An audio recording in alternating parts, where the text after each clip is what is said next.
Good morning बच्चों। तो आज हम exercise 8.3 chapter number 8 comparing quantities उसके कुछ सम्स मैं इस वीडियो द्वारा आपको भेज रहा हूँ।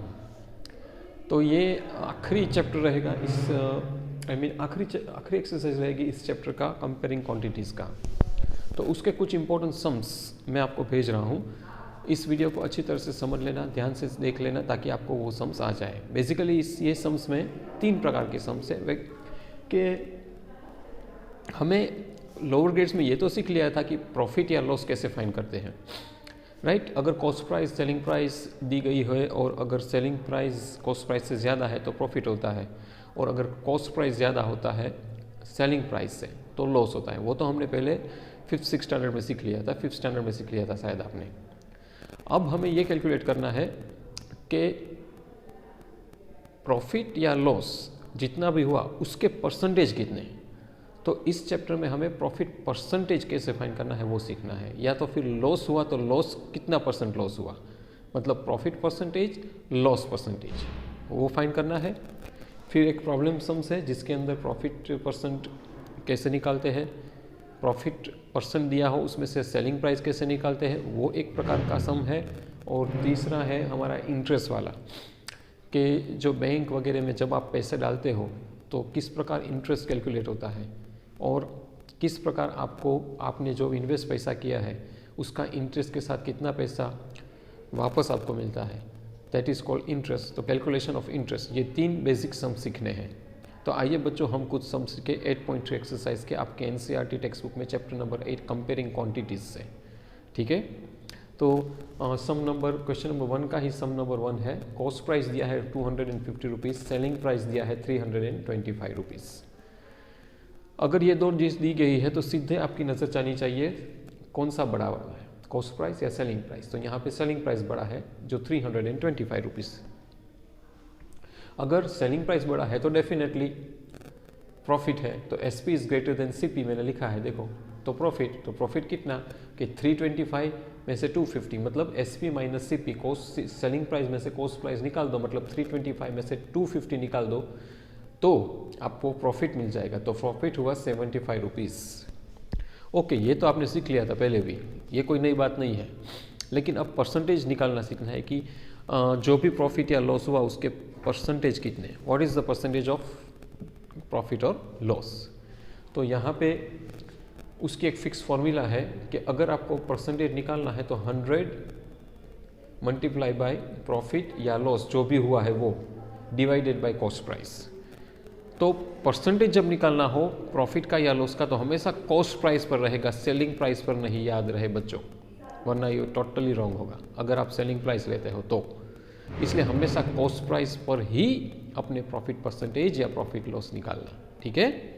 तो यहाँ पे फिक्स फॉर्मूला 100 इंटू प्रॉफिट और लॉस, वो जो भी हुआ है, अगर प्रॉफिट हुआ है तो प्रॉफिट लिखिए, अगर लॉस हुआ है तो यहाँ लॉस लिखिए, जो भी हुआ है वो लिखिए, डिवाइडेड बाय कॉस्ट प्राइस, वो आपको 100% परसेंटेज देगा।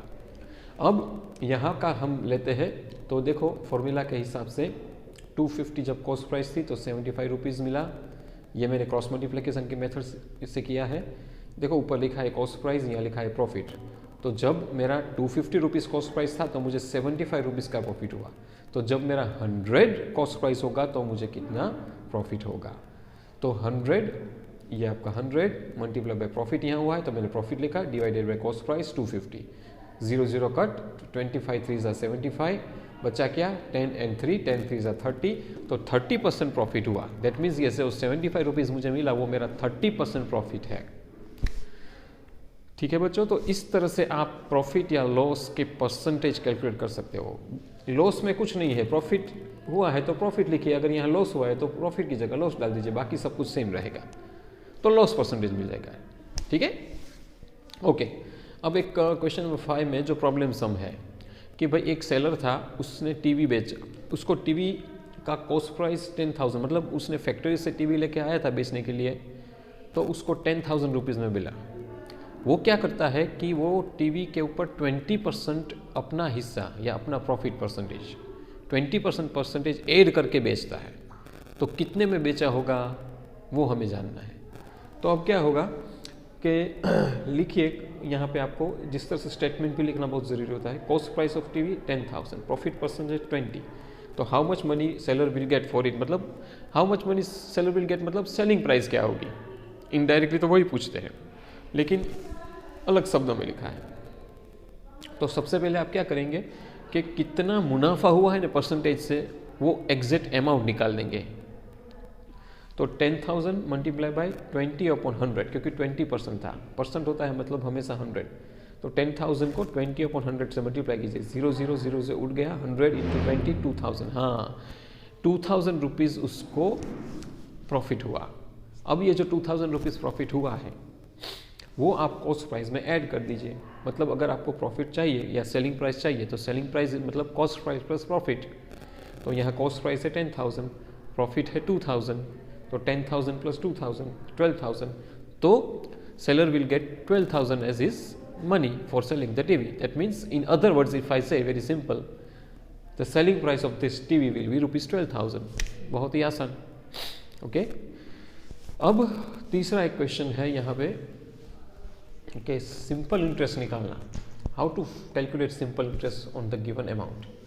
तो यहाँ पे आपके सम में दिया ही गया है P मतलब प्रिंसिपल। प्रिंसिपल मतलब वो पैसा जो आप बैंक में डाल रहे हो या कहीं पे इन्वेस्ट कर रहे हो, ओके, जिसके ऊपर आपको कुछ पैसा मिलेगा, तो वो इसको प्रिंसिपल कहते हैं। तो प्रिंसिपल अमाउंट दिया है 1200। अब उसका कुछ रेट ऑफ इंटरेस्ट भी होता है कि कितने रेट से आप उसको, आप बैंक में भी देखो पैसा डालने जाओगे तो आप कोई अकाउंट खुलवाओगे वहाँ पे, जैसे आपने सेविंग अकाउंट खुलवाया या तो फिर दूसरा कोई अकाउंट खुलवाया, फिक्स डिपॉजिट करवाई, तो हर एक के अलग अलग परसेंटेज होते हैं, उसके ऊपर इंटरेस्ट कैलकुलेट करते हैं और उतने पैसे आपको मिलते हैं। जैसे कि आज आप अभी के जो रेट्स है, दैट मीन कि अभी आप बैंक में सेविंग अकाउंट खुलवाते हो तो आपको 4% रेट ऑफ इंटरेस्ट मिलेगा, समझ गए, 4% रेट ऑफ इंटरेस्ट मिलेगा। मतलब कि अगर आप 100 रुपया डाल रहे हो बैंक में तो आपको 1 साल के बाद बैंक 104 रुपया वापस देगी, तो वो 4 रुपया है ना, वो आपका इंटरेस्ट है। अब यहाँ पे 1200 रुपीज़ है आपका रेट ऑफ इंटरेस्ट 12% और 3 इयर्स, कितने सालों के लिए है, दैट मीन्स कि 3 सालों के लिए है, 3 साल मतलब 3 इयर्स, ठीक है। सो अगर इंटरेस्ट कैलकुलेट करना है तो सीधी फॉर्मूला है PRT/100, P for principal, R for rate of interest, T for term, term मतलब कितना समय के लिए है। कभी कभी PRN भी लिखते हैं, N मतलब नंबर ऑफ ईयर्स या मंथ्स है वॉट एवर, तो कभी कभी N भी यूज़ करते हैं, तो N और T सेम ही है, डिवाइड बाई 100। अब मैंने उसको कैलकुलेट किया तो 1200 multiply by 12 multiply by 3 divide by 100, 0 cut होगा, 12 मल्टीप्लाई बाई 12 मल्टीप्लाई बाई 3, अगर तीनों को मल्टीप्लाई करो तो 432 रुपीज़ आता है। ये 432 आपको इंटरेस्ट मिला। हमें पूछा क्या है, अमाउंट। अब अमाउंट मतलब क्या कि जितने साल आपने इन्वेस्ट किया है वो साल इतना समय पूरा हो जाए, इसके बाद आपको वापस कितना रुपया मिलता है, तो वो अमाउंट है। तो अमाउंट मतलब प्रिंसिपल अमाउंट आपका प्लस जो इंटरेस्ट, दोनों को ऐड करो तो आपको अमाउंट मिल जाएगा। तो यहाँ पे A = P + I, 1200 प्लस ये आपको इंटरेस्ट मिला है वो 432 रुपीज़, इन दोनों को ऐड करो तो 1632 रुपीज़। मतलब अगर आपने 1200 रुपीज़ कहीं पे इन्वेस्ट किया है 12% रेट ऑफ इंटरेस्ट से, तो 3 साल के बाद आपके 1200 रुपीज़ का आपको 1632 रुपीज़ मिलेगा। मतलब एक्स्ट्रा 432 रुपीज़ आपकी कमाई होगी, वो आपका इंटरेस्ट है। तो इस तरह से बच्चों इंटरेस्ट कैलकुलेट करते हैं। तो इसमें अलग अलग प्रकार की सम है आपकी टेक्स्ट में, कभी रेट ऑफ इंटरेस्ट फाइंड करना है, कभी टी फाइंड करना है, तो उसकी फॉर्मूला बस यहाँ पे चेंज हो जाएगा, जो हो जाएगा फॉर्मूला में। यहाँ पे आई फाइंड करना है तो PRT/100।